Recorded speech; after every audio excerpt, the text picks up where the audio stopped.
बातम्या पावसासंदर्भात हिंगोलीतील वसमत तालुक्यातल्या पळसगाव शिवारामध्ये वादळी वारा आणि मेघगर्जनेसह जोरदार पाऊस झालाय।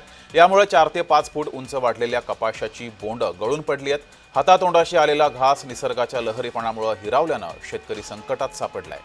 या संदर्भात नुकसानग्रस्त शेतकऱ्यांसोबत बातचीत केली आहे। आमचे प्रतिनिधी श्रीधर वाळवंटे यांनी पाहूयात।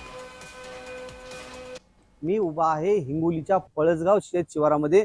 रात्रीचा ढगफुटी सदृश्य पावसासारखा झालेला पाऊस आहे आणि यामध्ये शेतीचे जेव्हा प्रचंड नुकसान झालेली आहे। कापूस जे आहे ते कपाशी आता एका महिन्याभरात काढण्याला देखील येत आहे, परंतु तो आज जमीनदोस्त झालेला आहे। शेतकरी या ठिकाणी आहे, तर त्यांच्या व्यथा आपण जाणून घेऊयात की आपलं काय नाव आहे, किती शेती आहे? मी अनिल अशोक जाधव। मला 2 एकर शेती आहे। 1 एकर कापूस आणि 1 एकर सोयाबीन।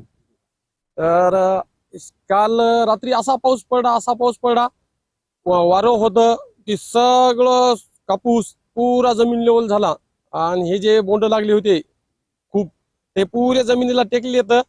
अक्षरशः वावरामध्ये पाहिलं तर सगळे काळ बोंड, एका झाडाला 80-90 बोंड होते।